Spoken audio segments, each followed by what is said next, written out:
Welcome to Sports Night in Quarantine. I'm Delaney Barrow, and today I'm joined by Jared Dillard, former sports director at Weagle Radio. Jared, how has quarantine been treating you? Well, former sports director hurts to hear, first of all, after nearly 6 years at Auburn. But I'm in quarantine. I've been getting a lot of sleep, 18 to 20 hours, it feels like. And, you know, when I got sick with the flu in March, not related to anything that's going on, I always thought to myself, this will be an easy spring break. It's been a long one. And I'm kind of just ready to get back to whatever I'll be doing in the future.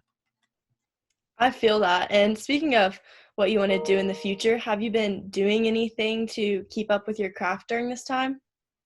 For the most part, what I've been doing a lot of editing and going back over all my stuff with the extra point, any play-by-play games that I've done, just compiling all that stuff together, getting demos out, resumes, cover letters, the whole 9 yards. And it's a lot more work that I probably should have put in earlier, but it's been good work. That's pretty much what I've been doing. Other than that, one of the things that the guys and gals at Weagle know about me is the one way I hone my craft is that, and it's not crazy, I'm telling you, is that you talk to yourself a lot. And so living by yourself for the last 4 months, I've talked to myself a lot, and that's what gets, the voice going. And that's what keeps me, I guess, on edge when it comes to a lot of the things that I do in my profession. That's honestly a really good tip. I might have to try using that a little bit more. See, what Rick Smith, Auburn football game day announcer, PA, when I took one of his classes, he said this, and it stuck with me for the last couple of years. He said, "You're not crazy if you talk to yourself. You're only crazy if you start answering back." And I haven't done that yet, so I'm going to keep doing it. And it's worked so far. I will definitely keep that in mind. But going back to your former title of sports director, do you have a favorite memory of either a show that you did at Auburn or an event that you got to witness? Uh, an event I got to witness. I have to come clean. I've never been to an Auburn football game as a fan. I've always either worked it or I was with athletics. I was with athletics in some capacity.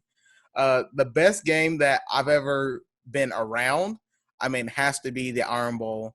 Working it in the control room for Oracle Productions is just a different ball game. And that game, not only was it crazy in itself, but just the ebb and flow, the emotions, uh, the control room just bursting out when the whole 1 second thing happened at the end of the first half. Kind of, hey, we got to get that on the replay board. We have 1 second. That way we can get Gus to see it. That was a lot of fun. When it came to seeing a game in person, uh, there's not. First of all, I didn't go to many games in person. That's kind of the sucky part. But I do remember Auburn basketball getting a buzzer-beating win by T.J. Dunnins against Mercer years ago. This was like in Bruce Pearl's second year, I believe. And I thought to myself, they hit the game winner. Man, this is what Auburn basketball is all about. This is the ceiling for Auburn basketball against Mercer, a buzzer beater at home. And boy, was I wrong. Yes, Auburn basketball has come so far since then. And I also worked that football game that you were talking about. I was on the field and the adrenaline was insane. I was worried that the students were going to run me over when they stormed the field. Thankfully, I got some warning that they were about to rush the field, so that didn't happen. But that will definitely go down as one of my favorite Auburn sports memories as well. And speaking of football, there have been a recent rise in positive cases among college football athletes. So, do you think that this increased numbers that are continuing to rise, do you think that they present a threat besides the obvious one to a traditional college football season? Oh yeah, I think that at this point, when it comes to whether or not we're gonna have a traditional college football season, go ahead and get it out of your mind that this is gonna be traditional, because it's not. Uh, the norms are gonna shift. There's gonna be stadiums that are not filled to capacity, if at all. Some of them will be empty. Some of them will try to do their best to get fans in there in some capacity. I highly expect that some teams are going to have to cancel games because there may be a small outbreak among the staff or the coaches or the players. That's going to happen. And, for D1 schools, it's one thing. You know who I'm really concerned about? The D2, D3 private schools. They barely have enough money to run their programs in the first place. If one thing happens to them, they could be done for. And I think when we think of college football as a whole, we think D1. It's the other leagues that I'm concerned about because I don't know how they're going to survive without fans in the first place. I mean, that's what bringing a lot of money for them. For D1 programs, it's going to be a tough go around. I think one thing you got to keep in mind once again, and this goes back to kind of players, and I don't want to get into players being paid kind of thing because that's a rundown topic at this point. But you got to remember these players are coming to school to, one, get an education, but two, we can't put them in danger. If they feel like they are in danger, we can't do it. And I think we got to keep that in mind as we slowly reopen and try to get back to playing college football. I know they want to, but the health of the students come first. Students, not athletes. It's important to keep that in mind when thinking about these guys. That's a really good point. The health aspect of it all is so important. And along with that, just like how the NBA is doing a bubble plan in Orlando, there's the possibility of, I don't know how plausible it is, of college football to do that. And if you're just thinking about D1 schools, it'd be easy for there to be a hub city for like the SEC in Atlanta or somewhere around there. But you brought up the D2 and D3 schools. And in order to have that many cities in order to just section off these teams, do you think that a bubble plan would even be possible? For college football or just in general for anybody? College football. It's there's so many moving parts in college football. If we're talking strictly D1, even that, there's 127 D1 football programs. I mean, you could break it down by conference, and then by that logic, you could break it down between divisions. So take the SEC, for example, East and West. They can be in one city and another city, I guess. I don't know. You can put in one city. There's just a whole lot of logistics. And then for the one place that does host them, I mean, that one city has to be, willing to take on that kind of risk because, 14 D1 football programs, staff, and coaches, that's a lot of people that you have to keep, safe. But two, I mean, the infrastructure, the money. I mean, there's so many things. It could work in theory. I think in reality, they'll think about it, but it won't. I don't think it'll work out very well for them. Yeah, when it comes to the NBA, they already finished a good amount of their season, so there wasn't as many decisions to make. But with college football, they haven't even started. There's just so many more teams. And like you said, there's tons of logistics and the moving parts. And it'd be so hard, especially like we were talking about earlier, they're students, not just athletes. And how if they had to be quarantined in a city, the traveling would be too much on it, and that would cause exposure risks. And then how would they learn on top of that, especially if some classes are in person while enforcing certain social distancing, mask wearing, different limits like that. There's just so much that goes into that. Yeah, I mean, you brought up a great point. How are they going to learn? That's what a lot of these colleges preach, is that these students come here to get good grades and yada yada. But I haven't seen a lot of people talk about, hey, if we're going to do this pod system or this bubble system, how are we going to do classes? I mean, yes, you could move online, but I mean, we've both been through online classes. You had to take online classes. I had to teach online classes, and I'm pretty sure neither one of us had fun with that. So I don't think it's a good. I don't think education needs to be sacrificed in order for football to happen. I think if you're gonna go through with a college football season, the best way to do it is you can have games at home, but you're probably not gonna have fans. These teams are gonna have to be closely monitored, and I'm going to assume that they're gonna have to make sure that the teams are probably in the city an extra day. There's no such thing as we're gonna roll up on game day or the day before game day anymore. You're going to have to be games on Saturday. you're probably going to be here by maybe Wednesday or Thursday, just so they can get you in that area, test you, and make sure everybody's okay before you hit the field on Saturday. Yeah, you bring up such a good point about even if they play at home, there's still so many steps that are going to need to be taken, like those tests for the coronavirus. But there's just so much that would go into it, even if it was already at home and you wouldn't have to worry about changing locations. And like you mentioned, online classes are not ideal whatsoever. I'm also taking summer classes, definitely glad that I'm taking them and getting them over with, but not my preferred method of learning. And if athletes had to do that in order to make a bubble plan work, I don't think that they would get the same education that they would in person. No, not at all. And it's just, what are you willing to give up or sacrifice in order to see college football? Are you willing to not go to games? Are you willing to pull these students out of classes?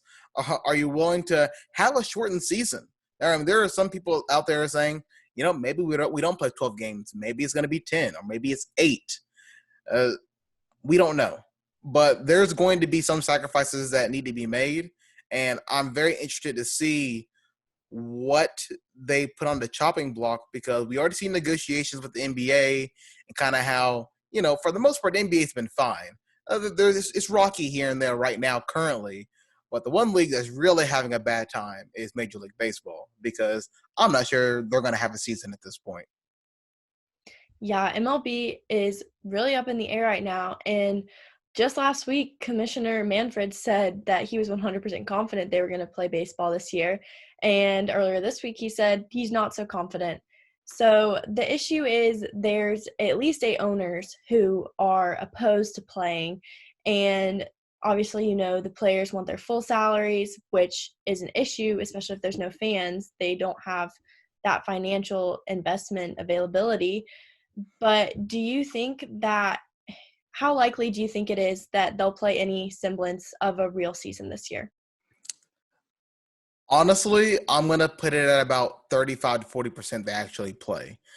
Baseball has a very, very heated history when it comes to lockouts. I think you could just go back and look at different lockouts that Major League Baseball has had. This is, for a lot of baseball fans, this is just carbon copy what's happened in years past. I think you're starting to see a clash between owners and players. Players obviously want to make sure that they get at least a fair shake of their salary. And owners, they want to make sure that they can maximize their profits. They want to make sure that they're not going to be hemorrhaging money from playing this season. It's, whose side are you on? Are you on the owner's side? Are you on the player side? I think most people just want to see baseball in general. They really don't care whose side they're on. They just want to see baseball, whether that's the proposed 82 games or 72 games. At this point, they're going to start missing deadlines. And I don't think – I know that Mike Trout comes out and he said, just tell us when and where we'll show up. But I don't think a lot of players are going to show up. And getting back to the other point about Major League Baseball, we're only talking about MLB. I don't have to go into the farm system and all the AAA, AA, and single A players that have been caught up in this nonsense as well. Some of them getting pay suspended. I know for some teams, they were holding out paying people in their front office and staff. It's just a messy situation in baseball, and it's one that's definitely going to come up in the next couple of years when they got to go back with new CBAs and trying to figure out how to treat players better. And I think for the most part,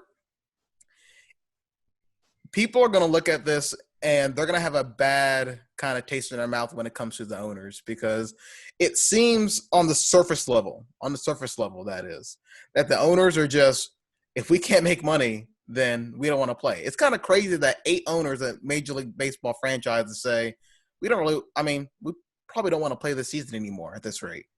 Now, apparently there may be even more that say that, but that's crazy that 25% of owners who own a team are saying, this season's kind of a wash at this point. I don't know. It's kind of crazy to just see how baseball was in a prime position to come back first, it seemed like. And now it's kind of like, I don't know if they're coming back at all. Yeah, it's a really messy situation, and the commissioner has the power to implement a 50 to 60 game shortened season if he can get 75% approval, which is 23 teams. But he's worried about that, and he has a right to be, because if he implements it and there's still that many owners and players who are disagreeing with the plan, then that could have lasting effects throughout the years and a lot of legal repercussions from the players union. Yeah, I think that's going to be the big thing. It's going to be the players' union. They're going to, I mean, it's like a bad breakup. You're not going to forget it. And when the CBA comes back up, I'm telling you right now, this is going to be the first thing on the table. NBA's going to be kind of going that way. I'm not really sure what to think about the NBA at this point. It seems like they're most likely going to play 85%. But I do know an update I just got is that players got to notify teams that they're not going to play by June 24th. So June 24th is the deadline that, hey, I'm not feeling comfortable with this. I'm not going to play. And I know that the NBA has already talked about how it looks like for some people who may be at risk. So people who may be diabetic, have asthma, who are part of the older generation, that the NBA just may say, hey, you can't come. And that's going to affect some coaches. I mean, the first coach that popped in my head was Greg Popovich. I mean, he's up there in age, and they may just say, hey, if the Spurs make it, which I haven't looked at kind of the whole breakdown of how they're doing it. I think it's 12 Western Conference teams. I don't know if the Spurs made it in that. But if the Spurs are there, they may say, hey, Pop, I'm sorry, but we can't risk you. And even as a Mavericks fan, I'm not risking Pop either. So, no, go ahead and get that out of your mind. So for the NBA, I think they're doing it the best out of everybody. I think when it breaks down to baseball, NFL, NBA, and then there's hockey, which I totally forget half the time. I know they're restarting, but I have no idea any of the dates or anything like that. When it comes to those big four, I think that the NBA is going to have the best rollout and system for it. I think the NFL is going to have the more resources and money to deal with, and they have time. But I think the NBA is just going to have the best because it's smaller. You can fit everybody into one city and be fine. The NFL, you can't do that. You just can't do that. Yeah, I do think that NBA right now, they're looking like they have the best chance of successfully performing the bubble operation. But like you mentioned, the NHL, they're supposed to be starting practices in early July. So that's coming up, but they have kind of fallen under the radar. So especially with recently some Bruins players tested positive. So it'll be interesting because a lot of these organizations and leagues, they have plans, but they don't necessarily haven't released the specifics about how to go about whether if people test positive or not. So, and obviously that's the biggest priority is people's health. So, What's going to happen if Bruins test positive and the other team's just like, hey, I don't want to play? The players just say, we're not showing up. What are you going to do? Who wins the game at that point? Who forfeits technically? I don't know. there's so many questions right now. I mean, they probably think that they have most of them answered, but I mean, every day a new one arises for how to go about certain situations. And we've already seen huge deals such as the MLB draft get shortened. And so that only had 5 rounds. But on the topic of Auburn, there were 4 players, well, 2 who got drafted and then 2 who came to free agent agreements. So, and then on top of that, Jack Owen, Cody Greenhill, and Stephen Williams decided to stay in Auburn for another year. So, how do you think that losing these star players like Tanner Burns and Bailey Horn, how do you think that's going to affect Auburn baseball next year? It's going to suck. I mean, Tanner Burns, bona fide stud. I mean, just watching him play, it's amazing what he's done the past 2 years. It's going to hurt Auburn. It definitely will. I think the good thing for Auburn, they got 2 things going for them. They have great recruiting classes coming in. Auburn has been recruiting lights out for the past couple of years, and they got Butch Thompson, a pitching genius there. So for Auburn, yeah, there's going to be growing pains. I'm not going to sugarcoat it. There's definitely going to be growing pains with Tanner Burns gone and Bailey Horn. Don't count out Bailey Horn because he was a solid arm. He was very dependable When Bailey Horn came in, you knew you were going to get 4 to 6 good innings, depending on the day. So for Auburn, yeah, there's going to be growing pains. Now, thankfully, Jack Owen and Cody Greenhill coming back, okay, that's good stuff right there. That's a solid foundation that you can build off of. There are some young arms that are still in the bullpen that hopefully they get some work. There's going to be some freshmen coming in that maybe they get a couple of looks in spring practice or fall ball, and then when they get into spring play. I think Auburn's going to be okay. From the pitching perspective, you're probably going to see a little bit of a drop. And, I mean, let's be honest, they play in the SEC. That's no easy pickings. There's a reason why the SEC is one of the top leagues in baseball. When I'm just looking at the first 10 picks in the draft, and I see 2, 3, 4 players from the SEC picked in the top 10. 4 players. And it's going to be 5 players if you take account who went at number 11. So there's a reason why the SEC is tough to play in. So Auburn's going to have a tough go at it. Auburn, to be fair to you, and I know a lot of people won't like this, Auburn was going to have a tough go at it this year. And I think Auburn wouldn't have saw the success they saw this year. I mean, making it to the College World Series is a big accomplishment. But I did think that you were going to saw Auburn take a little bit of a step back. Not saying that they couldn't make it, but there was obviously some things they needed to work on during the season. Would they have ever reached that level throughout the season and kept working on it? We'll never know. But I think you're definitely starting to see a little bit of growing pains for Auburn baseball. Yeah, the season next year is definitely going to look different.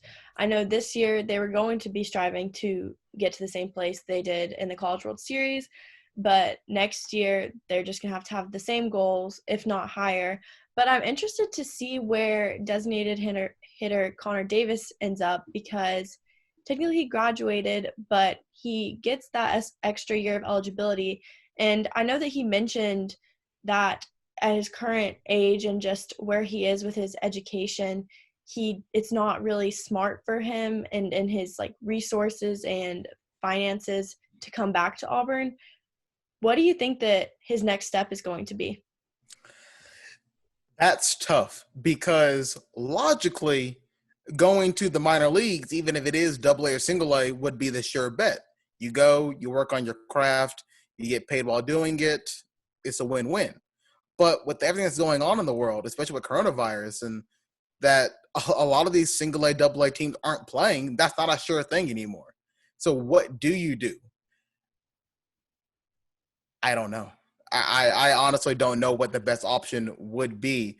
I mean, finances-wise, if you can find a program that will help pay for your education while you go grad transfer somewhere, maybe that's at Auburn. I don't know how Auburn sets up their stuff. Or maybe that's at another place. I think that'll probably be the best bet for now, because minor league baseball is not a sure thing right now anymore. I know they're trying to start back up and get that going, but if he wants to continue playing baseball, that is, minor league baseball is not a sure thing. Maybe it's just one of those things where, you go out and you get a job until things kind of blow over, and then you get back into minor league baseball. I'm not sure. Yeah, that's a really smart idea. But like you said, the minor leagues are so unsure, and it's unfortunate that there are so many great players they lost their season this year, and they don't know what their future holds because of everything that's going on. So I'll be really interested to see where Connor Davis ends up.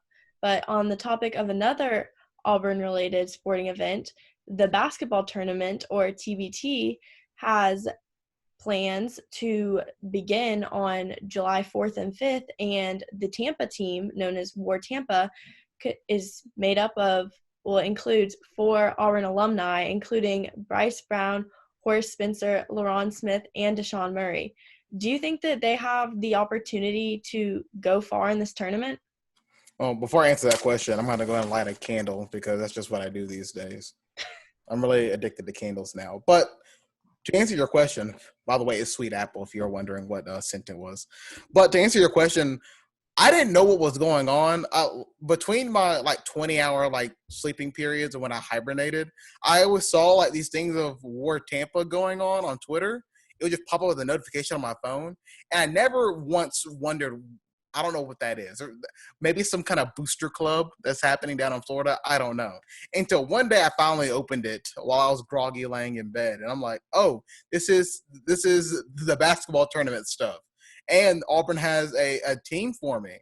So I think that now I do know that they released a bracket today, and I'm looking at where War Tampa fell. And I mean, okay, their first game, okay, they can win that. It's the second game of the round 16 that I'm worried about because they are pretty much propped up against the 1 seed in Carmen's crew, which I don't know who's on that team, but I never met a person that I like named Carmen, so they got to be good. Yeah, I'm excited to see it. Honestly, I mean, this is basketball coming back sooner than NBA resuming, so that's something to look forward to. And the fact that they're all playing for $1 million is pretty cool, and it'll be exciting to see some of these Auburn alumni get back on the court. Yeah, I mean, the only thing that I've heard about these former Auburn players, I know Bryce Brown was just draining shots down. I say down, up in Boston. Horace Spencer, I believe. Let's see, Argentina. I want to say he was at. He was in Argentina, I believe. My Auburn sports is really hazy the last couple of months, but it's really fun to just see them all back together again. At least only if it's for one game, maybe 2 games. I don't know, but I mean, I was reading an article that Auburn had posted, and they simply said the last time these two were together, Auburn made a miraculous run. So why not this time? Why not? I don't know. Why not finish the job this time? Yeah, I'm hoping that they can. And like you said, I'm definitely excited to see them all work together again, hopefully make that miraculous run towards the $1 million. But that's all that we have for today. Thank you so much for tuning into another Sports Night in Quarantine. I'm Delaney Barrow, joined by Jared Dillard. See you next week.